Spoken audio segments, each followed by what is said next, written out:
Voice বাক্য আজি মই ইন্টাৰগ্ৰেটিভ সেন্টেন্সৰ এক্টিভ ভইচৰ পৰা পেসিভ ভইচ কেনেকৈ কৰে সেই বিষয়ে ভইচ চেঞ্জৰ এটি সৰু ভিডিও লৈ আহিছো।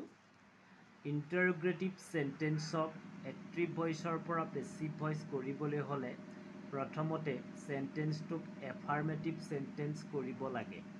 এফাৰ্মেটিভ সেন্টেন্স কৰাৰ পিছত পুনৰ পেসিভ ভইচ কৰিব লাগে। পেসিভ ভইচ কৰাৰ পিছত পুনৰ ইন্টাৰগ্ৰেটিভ সেন্টেন্স কৰিব লাগে। তেতিয়া ইন্টাৰগ্ৰেটিভ পেসিভ ভইচ হয়। প্যাটাৰ্ন ইন্টাৰগ্ৰেটিভ সেন্টেন্সক দুই ধৰণে ইন্টাৰগ্ৰেটিভ কৰা হয়। এটা হৈছে অক্সিলাৰি ভাৰ্বেৰে কুৱেশ্যন হোৱা ভইচ চেঞ্জ আৰু এটা হৈছে WH কুৱেশ্যনেৰে কুৱেশ্যন হোৱা ভইচ চেঞ্জ। ইন্টাৰগ্ৰেটিভ সেন্টেন্সৰ অক্সিলাৰি ভাৰ্বেৰে যিবোৰ কুৱেশ্যন হয় তাৰ এটা প্যাটাৰ্ন এনে ধৰণৰ।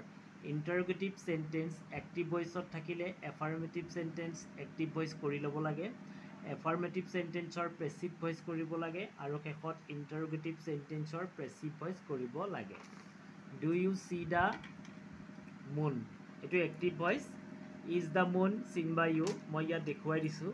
Do you see the moon affirmative কৰিলো আমি you see the moon. You subject see verb the moon object অবজেক্টটো আমি সাবজেক্ট বনালো। The moon is see so seen seen হৈছে পাষ্ট পাৰ্টিচিপল লৈ আহিলো বাই প্ৰিপজিশন ইউটো ইফাললৈ আহি গ'ল। তাৰ পিছত এতিয়া আমি ইন্টাৰগ্ৰেটিভ সেন্টেন্সৰ পেসিভ ভইচ যেতিয়া কৰিম is the moon seen by you মানে ইজটো আগত লৈ আহি কুৱেশ্যন মাৰ্কডাল বহুৱাই দিলো তেতিয়া আমাৰ ইন্টাৰগ্ৰেটিভ সেন্টেন্সৰ পেসিভ ভইচ হ'ল। ঠিক তেনেকৈ ইয়াত এটা মই সৰু টুকা লিখিছো যিবোৰ বাক্যত অক্সিলাৰি ভাৰ্ব নাথাকে তেতিয়া ইন্টাৰগ্ৰেটিভ সেন্টেন্সত ডু ডিড আৰু ডাজৰ সহায় লোৱা হয়। ঠিক তেনেকৈ ইউ সি দা মুন ইয়াত যেহেতু ইউটো সেকেন্ড পাৰ্সন গতিকে ডুৰ সহায় লৈ ইন্টাৰগ্ৰেটিভ কৰা হ'ল। ঠিক তেনেকৈ ডিড পাষ্টত ব্যৱহাৰ কৰা হয় আৰু ডাজ প্ৰেজেন্ট য'ত সাবজেক্টটো থাৰ্ড পাৰ্সন আৰু সিঙ্গুলাৰ নাম্বাৰ হ'ব। ভাৰ্ব যদি প্ৰেজেন্টত থাকে তেতিয়া সাবজেক্ট যদি ফাৰ্ষ্ট সেকেন্ড আৰু থাৰ্ড পাৰ্সন প্লুৰেল নাম্বাৰ হয় তেতিয়া ডু হয় আৰু থাৰ্ড পাৰ্সন সিঙ্গুলাৰ নাম্বাৰ হলে ডাজেৰে ইন্টাৰগ্ৰেটিভ কৰা হয়। Did da Hunter kill A tiger এটো আগতে মেট্ৰিকত কেইবাবাৰো আহিছিল। এতিয়া আমি এটোক এফাৰ্মেটিভ কৰি ললো। The hunter killed a tiger did দিয়াৰ লগে লগে পাস এ টাইগাৰটো আমি সাবজেক্ট বনালো।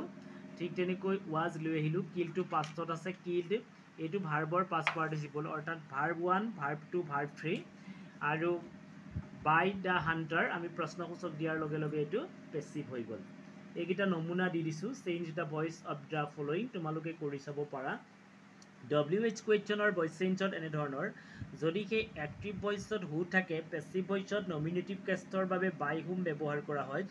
হু ডিস্কভাৰ্ড আমেৰিকা এক্টিভ ভইচত আছে মানে আমেৰিকা কোনে আৱিষ্কাৰ কৰিছিল। Discovered verb 1 discover verb 2 discovered আৰু ভাৰ্ব 3 ডিস্কভাৰ্ড।